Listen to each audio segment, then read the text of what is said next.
नमस्कार साथियों, मैं विनोद विद्यार्थी एक बार फिर आपकी सेवा में। साथियों, आपको जैसा कि पता है कि 7 सितंबर से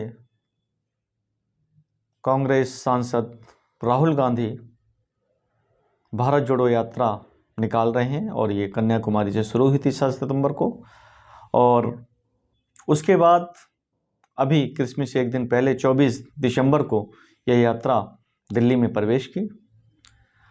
24 दिसंबर में जब यात्रा ये दिल्ली में प्रवेश की तो मैं भी इस यात्रा में पहली बार शामिल हुआ और बदरपुर बॉर्डर से लेकर लाल किले की प्राचीर तक मैं इस यात्रा में था और पैदल था, जैसे कि पदयात्रा थी। मैं भी उस पदयात्रा में 21, 20, 22 किलोमीटर की जो भी यात्रा थी मैं उसमें शामिल था और उसके जो अनुभव हैं कुछ वो मैं आप लोगों से सामने शेयर कर रहा हूँ।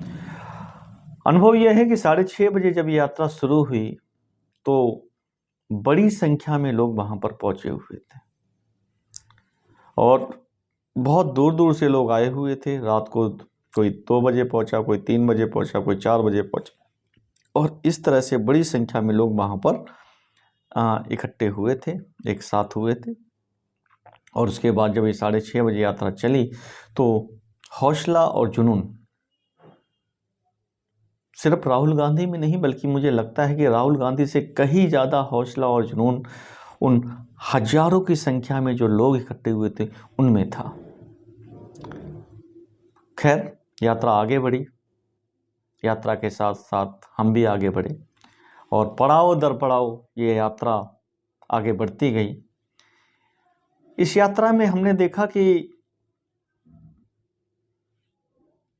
बहुत सारी चीज़ें कि लोग अपने जुनून से आगे बढ़ रहे थे, क्योंकि इस यात्रा में किसी तरह की कोई खाने पीने जैसी कोई व्यवस्था या बहुत सारी सुविधाओं जैसी कोई चीज़ें मुझे देखने को नहीं मिली। हो सकता है कहीं पर छूट गई हो, मैं नहीं कह सकता, बट मुझे ऐसा लगा कि कहीं पर भी जैसे कई बार यात्राएं निकलती हैं तो रास्ते में बहुत सारे लोग खाने पीने की बाकी चीज़ों की व्यवस्था होती है और उस लालच में भी बहुत सारे लोग चले जाते हैं, चलो यार खाली हैं तो चलते हैं, कुछ खाएंगे पिएंगे, थोड़ी मस्ती करेंगे, थोड़ी मटर गश्ती करेंगे। इस तरह की कुछ धारणाओं वाले युवक अक्सर होते हैं। बट इस यात्रा में मैंने देखा कि युवकों की एक बड़ी संख्या होते हुए भी कोई हुड़दंग नहीं था।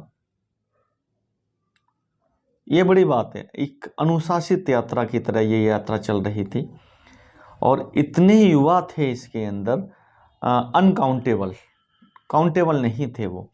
और सबसे बड़ी बात थी अनुशासन, बहुत ही देखने लायक था इस यात्रा के अंदर और लोग स्वयं में अनुशासित थे। उन्हें जो भी आयोजक थे, मुझे लगता है कि उन्हें बहुत ज़्यादा अनुशासित करने की उन्हें ज़रूरत नहीं पड़ रही थी। लोग अपने आप में इतने अनुशासित थे, तो मुझे लगता है कि ऐसी यात्राएं कम ही निकलती हैं जिसके अंदर अनुशासन इस लेवल का हो, जिसमें स्वयं लोग अनुशासित हों। तो ये एक इसका बड़ी बात है इस यात्रा की। एक और बात मैंने देखी कि लोग राहुल गांधी से मिलने के लिए, राहुल गांधी को देखने के लिए कई घंटे रोड पर खड़े हुए थे कि वो एक नज़र और एक बार राहुल गांधी से मिल लें। मगर यात्रा करनी होती है तो पर्सनली सभी लोग तो नहीं मिल पाते, किसी की नज़र पड़ पाती है और किसी की नज़र नहीं पड़ पाती है। मगर वो देखना चाहते थे कि एक व्यक्ति जो है पैदल जो है 2600 किलोमीटर चलता हुआ कैसे आ रहा है, और एक ऐसा व्यक्ति जो कहते हैं कि चांदी की चम्मच मुंह में लेके जिसका जन्म हुआ, जो पूरे मतलब जिसके पास किसी प्रकार की कोई कमी ही नहीं रही हो, जो एक ऐसे परिवार से हो जहाँ पर एक लंबा दौर राजनीति का था, राजनीति के लंबे समय तक जिस परिवार में सत्ता रही हो, उस परिवार का एक लड़का जो है, एक व्यक्ति जो है, एक आदमी जो है, वो 2600 किलोमीटर की पैदल यात्रा और बिना चेहरे पर शिकन लिए हुए कैसे पूरी करता है, ये भी एक देखने लायक बात है।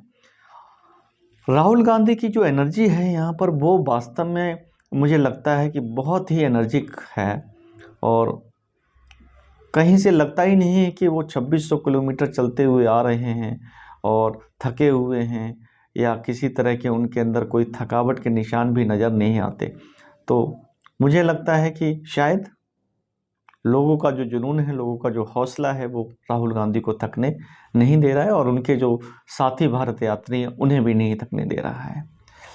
यात्रा में बुजुर्गों ने भी बड़ी मात्रा में शिरकत की, जिसमें महिलाएं भी थीं और पुरुष भी थे, और इनमें से बहुत बड़ी संख्या में जो बुजुर्ग थे उन्होंने पूरे बदरपुर बॉर्डर से लेके और लाल किले तक इस यात्रा को पूर्ण किया। तो ये एक प्लस पॉइंट था, इतनी लंबी यात्रा, और बुजुर्गों के द्वारा भी इसमें उसी जुनून के साथ इसको पूरा करना इस यात्रा का एक खास पहलू ये भी रहा। इस यात्रा में सिर्फ कांग्रेस ही हिस्सेदार बने हो ऐसा नहीं है। बीच बीच में हमने बहुत सारे लोगों को देखा, और उनकी जो बातचीत थी उसमें हमें महसूस हुआ कि वो कांग्रेसी नहीं थे बल्कि आम आदमी थे, और वो इस यात्रा के द्वारा शायद राहुल गांधी को समर्थन दे रहे थे। अब वो समर्थन किस लेवल का था ये भविष्य की बात है, मगर आज लोग उनको समर्थन दे रहे थे, और वो राहुल गांधी को एक अच्छे व्यक्ति के रूप में शायद समर्थन दे रहे थे। हो सकता है एक नेतृत्व के रूप में अभी उनको कुछ लंबा समय लगे, मगर एक अच्छे व्यक्ति के रूप में मुझे लगता है कि जो उनको समर्थन मिल रहा था वो अद्भुत था और आलोचना से परे था। तो इसमें जब आप इस यात्रा में शामिल होंगे, मुझे लगता है कि जहाँ जहाँ से भी अब 3 तारीख के बाद ये यात्रा गुजरेगी, चाहे वो उत्तर प्रदेश से गुजरे, चाहे वो हरियाणा से, हरियाणा के बाद फिर शायद पंजाब, पंजाब के बाद फिर पंजाब के बाद जम्मू, जम्मू के बाद कश्मीर, यहाँ से ये यात्रा गुजरेगी। हो सकता है बीच में शायद थोड़ा बहुत हिस्सा जो हिमाचल का है वहाँ से भी शायद ये यात्रा गुजरेगी, 1 आध 2 डिस्ट्रिक्ट शायद हो सकते हैं, मुझे कंफर्मेशन नहीं है इसकी। तो जहाँ से भी ये 3 तारीख के बाद यात्रा गुजरेगी और जहाँ से गुजरे, मुझे लगता है वहाँ के लोगों को उस दिन के लिए, जहाँ उनके आसपास से जहाँ से गुजरते उस दिन एक दिन इस यात्रा में ज़रूर शामिल होना चाहिए और देखना चाहिए कि यात्राएं डिसिप्लिन के साथ और जोश और जुनून के साथ बिना किसी स्वार्थ के किस तरह से आगे बढ़ती हैं। तो इस यात्रा में मैं तो इतना ही कहूँगा कि हर आदमी को एक अपना अनुभव प्राप्त करना चाहिए। मेरा भी एक ये अनुभव था जो मैंने अनुभव आपको साझा किया। अब कुछ लोगों को लग सकता है कि भी मैं कांग्रेस के पक्ष में बात कर रहा हूँ या राहुल गांधी के पक्ष में बात कर रहा हूँ, तो ऐसा बिल्कुल भी नहीं है। जो चीज़ थी वहाँ पर ठीक मैंने वो चीज़ बताई है, और हर व्यक्ति को इसमें मुझे लगता है अनुभव प्राप्त करना चाहिए। अब इससे बेटर अनुभव नहीं हो सकते, ख़ास तौर से युवाओं के लिए ये अनुभव ज़रूर प्राप्त करने चाहिए, क्योंकि आने वाले समय में जो युवा हैं वो ज़रूर राजनीतिक क्षेत्र में आएंगे, सामाजिक क्षेत्र में आएंगे, और उनसे इस यात्रा से उन्हें बहुत कुछ सीखने को मिलेगा कि कैसे एक डिसिप्लिन यात्रा निकलती है और कैसे एक अच्छे मुहिम के लिए आप एक यात्रा निकाल सकते हैं, और एक लोगों के बीच में आपकी एक अपनी जो पहचान है वो एक नई पहचान क्रिएट होती है, आपका एक नया व्यक्तित्व निखर कर सामने आता है। ये बात राहुल गांधी ने बहुत हद तक सिद्ध कर दी है।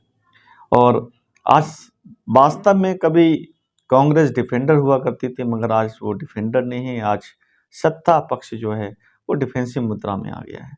तो जब आप लोगों के लिए सड़कों पर उतरते हैं और जब आप सड़क को नापना शुरू कर देते हैं, तो लोग आपके साथ खड़ा होना शुरू कर देते हैं, और आपका काफिला इतना मजबूत होने लगता है कि आपके सामने जो अपोजिशन है, अपोजिट आपके सामने जो भी है, वो भयभीत होना शुरू हो जाता है।